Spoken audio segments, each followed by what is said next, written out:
Halo teman-teman semua, berjumpa lagi dengan saya Stephen di channel Broview. Bagaimana kabar kalian semua? Semoga dalam keadaan sehat selalu. Pada kesempatan kali ini, saya akan mencoba lagi untuk membahas sebuah alur cerita film.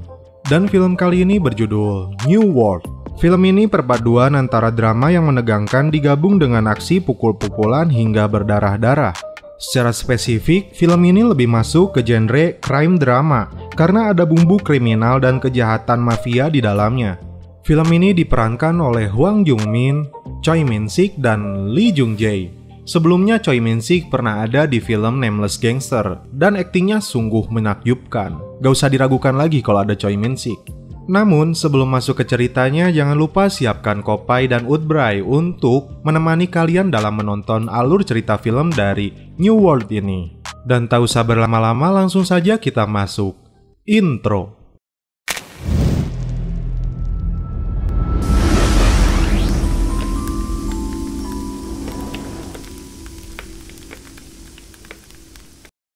Cerita diawali dari diperlihatkannya seorang pria tua yang dipanggilnya Tuan Choi. Dia sedang diikat dan dipukuli oleh beberapa mafia sampai babak belur. Pria tua tersebut mengatakan dia tidak mungkin berkhianat kepada ketua setelah mengabdi bertahun-tahun.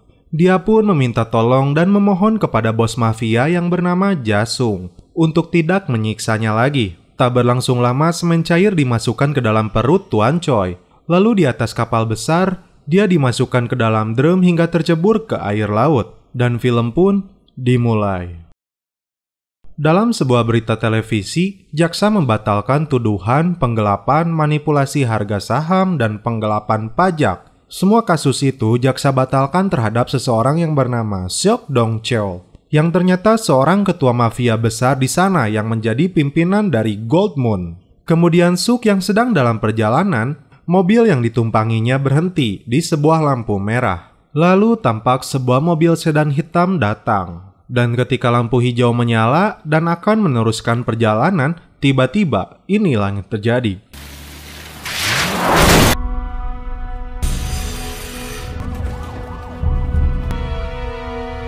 Sukdong dibawa ke sebuah rumah sakit dan berada dalam kondisi koma. Lalu puluhan para anggota mafia berjaga di rumah sakit tersebut, termasuk Lee Jasung yang diperlihatkan di awal scene tadi, dan seseorang lainnya yang dihormati terlihat sedang mondar-mandir. Lalu dia bertanya tentang bos Shanghai. Siapakah dia dan apa kaitannya? Kita lanjut. Beralih scene ke Jung Chung yang diperankan oleh Hwang Jung-min. Dia dan dua anak buahnya baru tiba di bandara, dan terlihat Lee dan beberapa anak buahnya menyambut dia. Lalu di dalam perjalanan, Jung Chung tak lepas dari candaan, dan dia meminta informasi tentang keadaan yang disebut dengan Pak Tua. Tapi Lee hanya menjawab dokter memperkirakan dia meninggal hari ini atau besok. Setibanya di rumah sakit, semua anggota mafia terlihat tampak gelisah menunggu kabar dari dokter. Dan ketika dokter keluar dari ruangan operasi, lalu menyatakan bahwa Suk meninggal. Lee dan Jung Chung tampak bersedih dan kecewa, termasuk beberapa mafia lainnya. Di samping itu, Lee Jang-gu marah besar terhadap dokter yang menanganinya. Lalu scene berpindah kepada seorang peluan cantik yang sedang mengecek laporan investigasi korupsi mafia Gold Moon. Lalu ada yang meneleponnya dan berkata, ya, mereka sama. Prosesi upacara pemakaman dari seorang Suk pun dilakukan. Ratusan anggota mafia di sana berkumpul untuk memberi penghormatan terakhir baginya. Jasung dan Jung Chung tampak sibuk menyalami tamu, namun tidak bagi si Lee Jung-gu. Dia mendapat bisikan tentang beberapa orang yang mengawasi mereka dari sebuah mobil. Kemudian mendatanginya dan memecahkan kaca mobilnya. Beberapa orang yang berada dalam mobil tersebut kaget, dan Lee Jung-gu kemudian memaksa mereka menyebutkan siapa yang menyuruh mereka. Letnan Kang yang diperankan oleh Choi Min-sik, orang yang sengaja memerintahkan anggotanya mengawasi para mafia ini. Dia tahu betul kegiatan para penjahat ini dan mencari sebanyak-banyaknya bukti untuk menjebloskan mereka. Lee Jung-gu dan Letnan Kang tampaknya saling membenci satu sama lain, bahkan bertaruh siapa yang bakalan mati duluan. Berpindah scene ke sebuah pertemuan antar pejabat polisi. Di sana dijelaskan bahwa ketua dari Gold Moon telah mengubah gangster Jaebum menjadi sindikat kejahatan nasional. Dan Gold Moon adalah penggabungan dari dua sindikat Jail dan North Moon, yang nyatanya mereka adalah sindikat terbesar di Korea. Karena tewasnya dari ketua Goldmoon, maka kursinya kosong dan ini akan menjadi pertaruhan kandidat ketua selanjutnya. Polisi yang ingin mengungkap kejahatan mereka akan membuat strategi mempengaruhi rencana pergantian ketua mereka. Dua kandidat utama mereka adalah Jung Chung yang menjadi direktur eksekutif Goldmoon. Dia sangat dekat dengan Triad dan mantan kepala Northmoon. Dan yang kedua adalah Lee Jong-gu. Dia adalah managing director Goldmoon yang sedikit bertentangan dengan Jung Chung. Misi berbahaya ini akan dilakukan dan nyawa para polisi pun adalah taruhannya. Misi operasi ini diberi kode New World sesuai dengan judul film ini. Jasung yang sedang bermain permainan tradisional Korea dan lawannya adalah seorang perempuan cantik. Dalam perbincangan ini terungkap ada pertemuan dewan untuk memilih ketua dan 2 hari lagi akan dilaksanakan. Jasung yang mempunyai kesepakatan dengan perempuan cantik ini tampak kesal setelah wanita ini memberinya perintah baru. Dan perintah apakah itu? Kita lanjut. Kemudian, Jasung mendatangi sebuah bangunan tua. Ternyata dia bertemu dengan Letnan Kang di sana. Dan di sini terungkap, Jasung adalah seorang polisi yang telah 10 tahun menyamar menjadi gangster mafia. Jasung tampak marah kepada si Letnan Kang karena janjinya tugas dia selesai ketika ketua Suk dibereskan. Namun nyatanya tugas dia belum selesai dikarenakan belum terpilihnya ketua baru. Dan jika tugasnya berhasil, dia akan dipindah tugaskan ke luar negeri sesuai dengan janjinya terdahulu. Dengan terpaksa, Jasung pun menuruti Letnan Kang untuk menyelesaikan misi ini. Kemudian dalam sebuah rapat direksi mafia ini, mereka akan sepakat untuk segera memilih ketua baru. Setelah semua sepakat, Jung-gu akan bergegas pergi, dan Jung Chung kemudian memintanya makan bersama.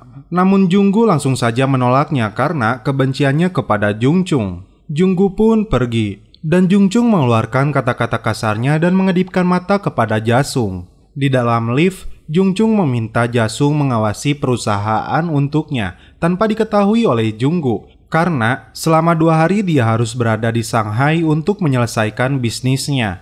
Akan tetapi di tempat parkir, Lee Jung-gu dengan sengaja hampir menabrak Jung Chung. Dan Jasung pun marah kepadanya. Setelah Jung-gu pergi, Jung Chung mengajak Jasung, anjim nama-namanya bikin tambah beban pikiran, untuk menikmati makan malam dan memintanya mengikuti arahannya. Kembali menemui polwan cantik itu, Jasung tampak emosi setelah mata-mata lain yang ditugaskan untuk membantunya tidak diberitahu siapa sosoknya. Padahal dia sama-sama polisi sepertinya. Di kantornya, Jung-gu merencanakan kejahatan untuk menjadi ketua dan menyingkirkan Jung Chung dengan anggota mafia lainnya. Sampai di bandara, Jung Chung yang diantar oleh Jasung untuk menuju Shanghai, dia melihat beberapa polisi sudah berada di sana. Setelah melakukan check-in dan akan menuju pesawat, polisi tersebut kemudian meminta Jung Chung untuk ikut dengan mereka. Kemudian Letnan Kang langsung menemui si Jung Chung. Berkas rahasia yang diperlihatkan kepadanya merupakan data rahasia perusahaannya. Dia pun menyimpulkan ada mata-mata di dalam organisasinya yang membocorkan data tersebut. Dan Letnan Kang akan membantu Jung Chung menjadi ketua dan menyingkirkan Jung-gu. Jung Chung tampak berada dalam pilihan yang sulit dan menyimpulkan banyak mata-mata di sekitarnya. Lalu, Jung Chung meminta pengacaranya mencari informasi tentang Letnan Kang dan menghubungi para gembel Yan Bian. Kembali di kantornya, Jong-gu kedatangan para polisi yang dipimpin oleh Letnan Kang yang sudah menjadi kepala polisi. Dia menangkap Jong-gu atas tuduhan pembunuhan, penipuan, penganiayaan, pemerasan, dan kopi heula. Madep anjing. Lanjut, Jong-gu yang langsung diborgol dia bertanya kepada Letnan Kang, siapakah pelakunya? Si keparat Jung? Namun Letnan Kang hanya menjawab, aku pun bertanya-tanya siapa orangnya. Di bandara, 4 orang yang disebut para gembel Yan Bian, mereka diminta Jung Chung untuk datang. Berpindah ke Jasung yang istrinya sedang hamil, tampak raut mukanya antara bahagia dan khawatir. Dan dia pun bertanya kepada istrinya tentang rencana untuk pindah ke luar negeri. Kemudian setelah itu seseorang menelpon istrinya dan dia adalah Letnan Kang. Ternyata istrinya dijadikan intel oleh si Letnan untuk mengawasi Jasung sebagai balas budi kepada polisi yang telah menyelamatkannya dari bar dan ayahnya yang pengedar narkoba. Namun istri dari Jasung menentang itu semua dikarenakan dia beralasan bahwa ayahnya telah mati. Dan yang menyelamatkannya dari bar adalah Jasung, bukan dia. Namun alasan tersebut tidak membebaskannya dari tugasnya sekarang. Yang ada, Letnan Kang mengancam dirinya akan memberitahukan Jasung bahwa istrinya telah memata-matai dia selama ini. Karena hal tersebut, dia tidak bisa berkata apa-apa lagi. Kemudian, di balik jeruji, Jonggu dikunjungi oleh Jung Chung. Mereka satu sama lain saling menuduh atas bukti yang dipegang polisi dan penangkapannya. Dan bahkan Jonggu di sini menuduh dia dan Jasung orang yang membocorkan data rahasia gangsternya. Karena kemarahannya, Jonggu mengancam akan menghabisi Jung Chung. Berpindah tempat ke sebuah stadion, Letnan Kang didatangi oleh Jung Chung yang membawa oleh-oleh kue bulan yang berisi topping uang jutaan dolar. Dia bermaksud menyuap si Letnan Kang, namun Letnan yang punya prinsip tidak mau menerima uang dari gangster, kemudian melemparkannya. Yang Letnan Kang inginkan hanyalah sebuah bentuk hubungan kerjasama. Setelah itu Jung Chung menyuruh anak buahnya untuk memunguti uangnya kembali. Dan sebelum dia pergi, dia berkata, "Kau akan mendengar kabar dariku." Kembali ke mobilnya, Jung Chung sudah memegang data rahasia tentang Letnan Kang. Kemudian telepon masuk dari Jasung dan memintanya bertemu di gudang Icheon. Jasung tampak kaget dengan tingkah bosnya yang tidak biasa. Kemudian terlihat 4 orang gembel Yanbian yang diperintah oleh Jung Chung mendatangi tempat intel Polwan. Sadar identitasnya terbongkar, dia langsung menghubungi Letnan Kang untuk menghapus datanya dan membereskan tempat ini. Namun pistolnya berhasil membunuh 1 gembel Yanbian, kemudian 3 lainnya menerobos masuk. Di sebuah gudang, Jasung tiba, dan Jung Chung telah menunggunya dengan 3 gembel Yanbian yang telah berada di sana. Sambil mengeluarkan jurus GG Trade Chow, kemudian Jung Chung memperlihatkan seseorang yang berada di dalam drum. Ternyata itu adalah intel wanita yang selama ini sering bermain catur dengannya. Sontak karena hal itu membuat dia super kaget dan berkeringat dingin. Kemudian berkas dari FBI yang dipegang oleh Jung Chung diperlihatkan kepada si Jasung. Nah, dari keterangan tersebut ada 1 orang lagi yang menurut berkasnya menjadi mata-mata. Di sini Jasung semakin gemetaran. Kemudian Jung Chung membawa pria yang selama ini menjadi wakil dari Jasung.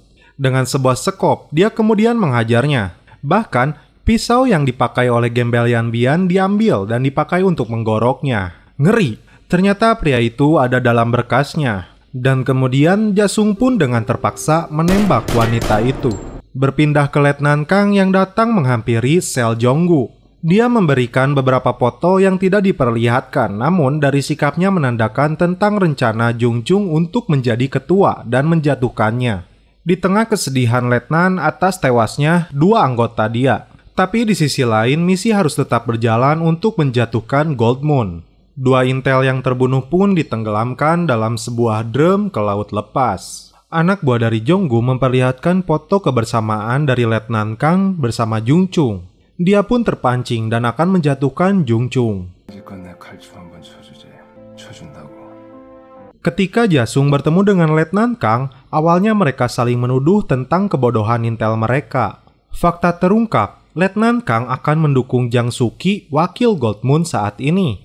Dia tersisihkan, padahal dia sebelumnya ketua geng Jail. Namun semua klan bersatu menjadi Gold Moon. Dan Jasung akan ditunjuk menjadi pendampingnya. Jasung yang berharap selesai dari tugasnya, dia marah kepada atasannya. Dan di sini terungkap kebocoran informasi itu akibat data kepolisian yang diretas oleh orang Cina atas suruhan dari Jung Chung. Dan berkas Jasung sebagai anggota polisi pun sudah dipegang oleh Jung Chung. Dia simpan di berangkasnya, namun dia tidak membunuh Jasung. Keluar dari kantornya, Jung Chung dan anak buahnya dihadang oleh ratusan gangster anak buah dari Jonggu. Pertempuran antar gangster pun terjadi.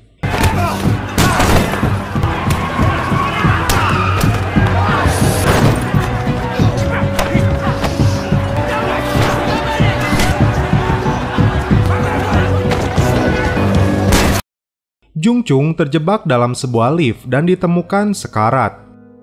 Dan dokter menyatakan dia takkan bertahan. Pengacara si Jung Chung pun ditemukan tewas. Di sisi lain, istri Jasung pun hampir menjadi sasaran. Untungnya puluhan polisi sudah berada di sana. Puluhan anggota gangster menjaga di rumah sakit di mana Jung Chung dirawat. Jasung kemudian datang ke rumah sakit yang dimana istrinya dirawat karena keguguran akibat stres tingkat tinggi. Letnan Kang meminta atasannya untuk mengabulkan proses pengunduran dirinya setelah kasus ini selesai. Jang Suki meminta Jasung menjadi wakilnya. Dia pun merekrut para gangster beringas dari kalangannya untuk menghabisi musuhnya. Beralih ke Letnan Kang yang sudah berhenti merokok tapi aku tidak, dia menemui Jasung dan meminta tetap melapor kepadanya karena masih berada di bawah perintahnya. Kembali mengunjungi Jung Chung, Jasung berbicara berdua dengannya di detik-detik sebelum ia tewas. Jasung yang dipanggil Yobro sudah dianggapnya seperti saudara, dan pesan terakhir untuk Jasung jadilah kuat dan sebuah hadiah dalam berangkas di kantornya. Setelah kematian Jung Chung, Jasung masuk ke kantor mantan bosnya tersebut. Dia menemukan sebuah dokumen di dalam map coklat yang isinya dirinya yang menjadi polisi. Lalu terlihat Jonggu yang sudah keluar dari penjara tapi tidak ada satupun anak buahnya yang menjemputnya. Keluar dari rumahnya, Jasung diminta untuk satu mobil dengan si Jang Suki. Niatnya adalah ingin menyingkirkan Jasung. Tapi kita lihat.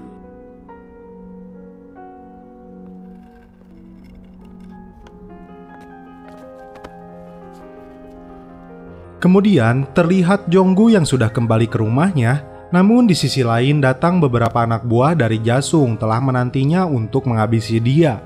Permintaan terakhirnya adalah menikmati sebuah wood braai.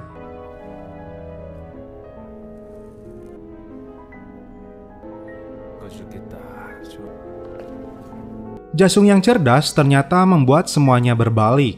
Pimpinan Gembel Yanbian datang ke tempat biasa Letnan Kang dan Jasung bertemu. Kemudian sebuah pisau belati dia keluarkan, dan Letnan Kang mati perlahan. Di lain tempat, dua anggota Gembel Yanbian menembak pejabat polisi yang sebelumnya sependapat dengan Letnan Kang.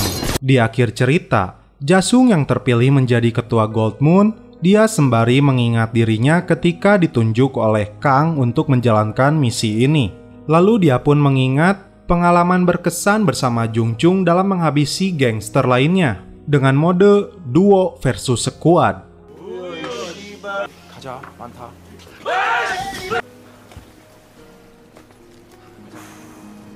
Setelah menghabisi gangster itu, film pun berakhir.